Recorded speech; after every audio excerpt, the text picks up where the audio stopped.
I'm Jim Gordon. The people I work with call me Mr. Gordon. At least when I'm around, they do. They're about your age. That's right, your age. You see, I'm principal of Lincoln High School. My job is to help boys and girls be the kind of young men and women they'd like to be. Capable, educated, and responsible. This sheet of paper is mighty important to two of our young people. I don't know what's on it, but I do know that it could make a big difference in the lives of Hank Evans and Lloyd Smith. However, the contents of the paper would make the most difference to Hank Evans.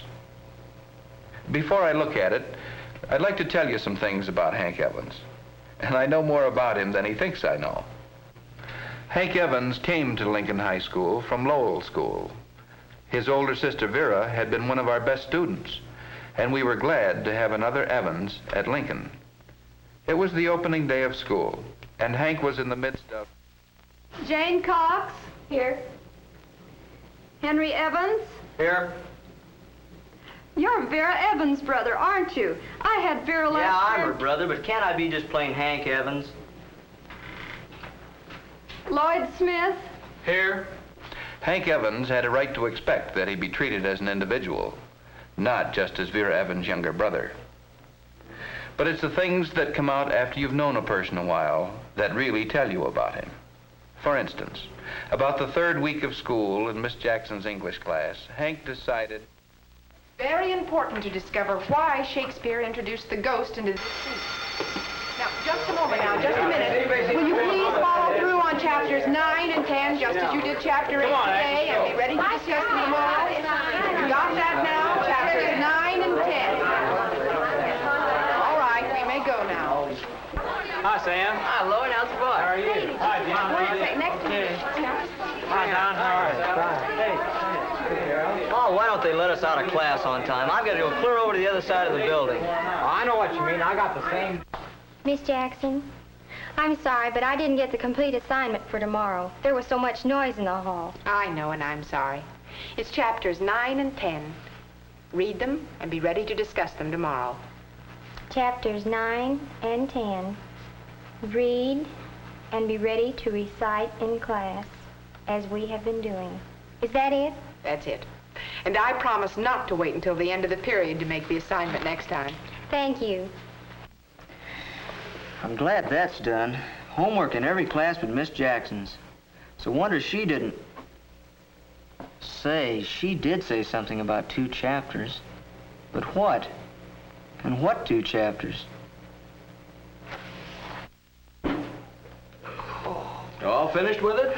Yeah, all I can get. I think I was supposed to do some English, but I don't know.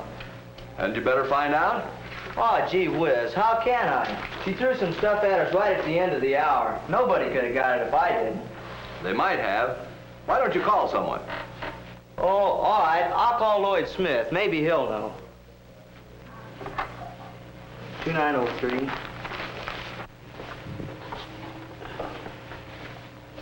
Lloyd? Hank. Hey, what did Miss Jackson assign for class tomorrow? Well, she said to read chapters 9 and 10. I guess she meant so we could recite on them just as we have been doing. Anyway, that's what I'm going to study. If we don't do it tomorrow, we'll have to do it later anyhow.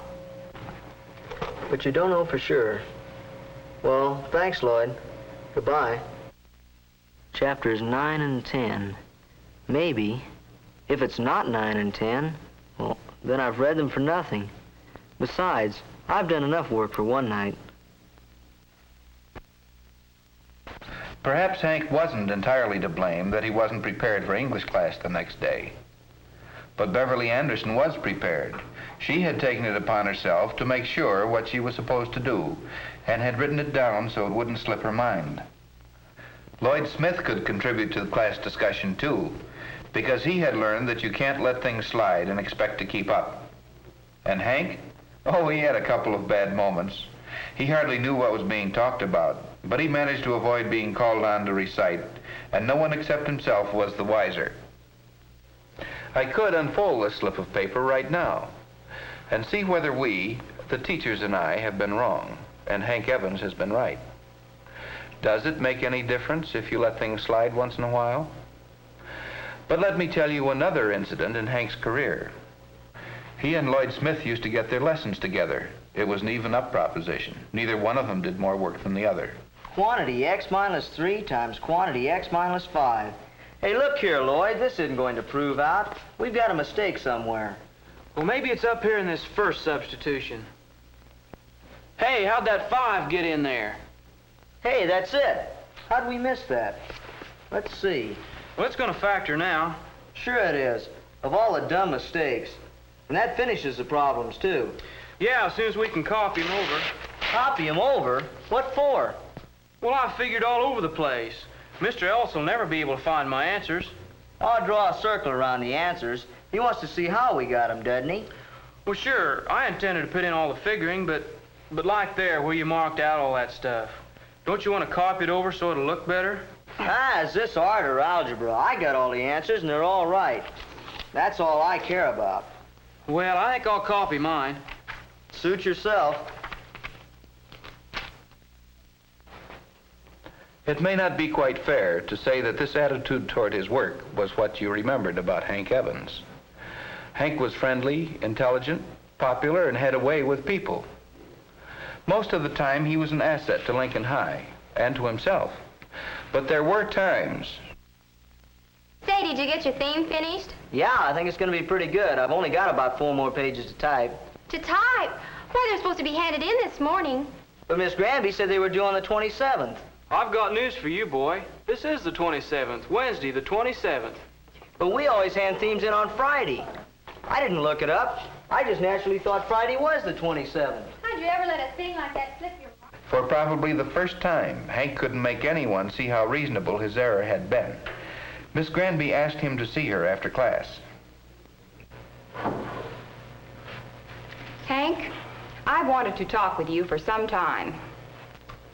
I have your theme here, the one that came in 2 days late. But I told you. Please, Hank, let me finish. This is an excellent theme. It's well written, and for once you've taken the trouble to make it neat. But it was late. Miss Granby, There's more, Hank. Not all we asked for is here. A part of the assignment was to make an outline for the theme, too. An outline? You knew you were supposed to make an outline. Why didn't you? I didn't think it was important. If I can write a good theme without making an outline, why do I have to? That's not the point. Hank, I can teach you how to punctuate and to spell and how to write themes. But more important, you must learn to face responsibility. While you're a student at Lincoln High, it's your job to know what the lesson is, how it's to be done, and when it's expected. I can't make you responsible. That you have to do for yourself. That's all, Hank. Thank you. That's appreciation for you. After all the work I went to. Huh. My responsibility, she says. I know what's the matter. My sister Vera always made straight A's, and everybody thinks I've got to be just like her. All the teachers who taught Vera will be on my neck, no matter what I do. Well, maybe Hank Evans did get something from that talk, because after that he took special pains to find out the what, when, and how in Miss Granby's classes. But people don't change completely as a result of one conversation over one assignment. Often it takes something big to convince a fellow he's on the wrong track and really needs to mend his ways. Maybe this is the something big for Hank Evans. What is it? Didn't I tell you? This is one vote in the school election. But there's one story about Hank I would like to tell you before I tell you about the election. Last year, Hank Evans went out for the debate team. He and Beverly Anderson were selected for the affirmative against Wilson High. In the practice session, Hank and Beverly were pitted against Lloyd Smith and Elsie Taylor. Since our opponents have failed to establish any basis for a change, we must realize that this contention should stand as stated. Fine job, Hank. I wish I could make things sound as good as you do. Oh, it was nothing. Nothing.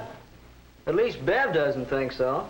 Well, what's the matter? Don't you like the way your partner mowed us down? Oh, sure, he's great, with his gift of gab. But all the facts are in my file box. Oh, Bev's a great one for facts. You ought to see inside that file box. It's full of resolutions and quotations. Well, all I can say is, somebody's going to get wise that his arguments are nobody's opinion but his own. Me, I like to be prepared. Oh, that's a good scout. Hey, I'm rich. Come on, I'll buy you all a soda. Good Wow, deal. Let's that go. sounds good. Hank didn't make many notes or collect many facts. He didn't think it was worth doing. And the idea that he wasn't doing his share didn't even occur to him. Not until the debate tournament got underway.